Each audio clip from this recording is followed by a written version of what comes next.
एक तरफ बीजेपी के नेतृत्व वाला एनडीए कुछ ही महीने बाद होने वाली लोकसभा चुनाव की तैयारियों में जुट गया है, वहीं विपक्षी गठबंधन इंडिया अभी सीट शेयरिंग फॉर्मूले पर मंथन में ही जुटा हुआ है। इंडिया गठबंधन में कुछ दलों को लेकर भी उहापोह की स्थिति है। आम आदमी पार्टी को लेकर अटकलें तेज हैं, वहीं बात मायावती की अगुवाई वाली बहुजन समाज पार्टी को लेकर भी हो रही है।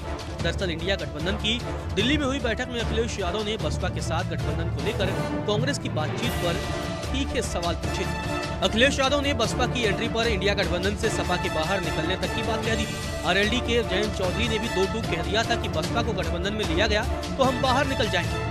दूसरी तरफ कांग्रेस की ओर से यह कहा गया कि बसपा से गठबंधन को लेकर कोई गंभीर बातचीत नहीं की गई। अब सवाल ये उठ रहे हैं कि मायावती को लेकर इंडिया गठबंधन में इतनी उहापोह क्यों? एक तरफ विपक्षी पार्टियां हर जगह एकजुट होकर बीजेपी और एनडीए के खिलाफ एक सीट पर एक उम्मीदवार उतारने की बात कर रही हैं, तो वहीं दूसरी तरफ उत्तर प्रदेश के एक बड़े दल बसपा के गठबंधन में आने पर सपा आरएलडी जैसी पार्टियां इंडिया गठबंधन छोड़ने की धमकी क्यों दे रही हैं? सवाल ये भी उठ रहे हैं कि कांग्रेस बसपा को गठबंधन में लेने के पक्ष में क्यों है? इन सबको समझने के लिए आंकड़ों की चर्चा जरूरी है। इसकी दो मुख्य वजहें बताई जा रही हैं। एक वजह यह है कि मायावती की पार्टी इंडिया गठबंधन में आई तो उत्तर प्रदेश में बीजेपी और एनडीए के खिलाफ एक सीट पर एक उम्मीदवार की परिकल्पना साकार हो सकती है। दूसरी वजह है दलित वोट बैंक।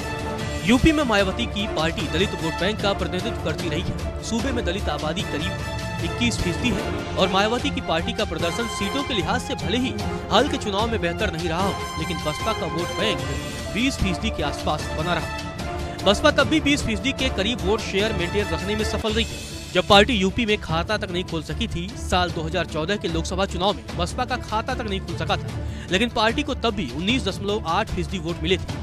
सपा को तब 22.5 और कांग्रेस को 7.5% वोट मिले थे। ऐसा तब था जब सूबे में सपा की सरकार थी। साल 2019 के लोकसभा चुनाव में सपा और बसपा गठबंधन कर चुनावी मैदान में हुए। तब बसपा को 19.4% वोट शेयर के साथ 10 सीटें और समाजवादी पार्टी को 18.1% वोट शेयर के साथ 5 सीटों पर जीत मिली थी। कांग्रेस का वोट शेयर गिरकर 6.4% पहुंच गया था।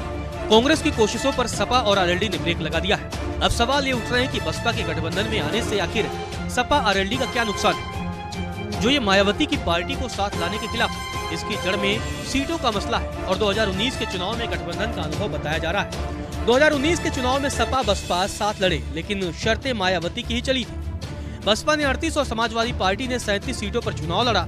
जयंत चौधरी की पार्टी के हिस्से में महज 3 सीटें आई थी, जबकि अमेठी और रायबरेली से गठबंधन ने उम्मीदवार नहीं उतारे।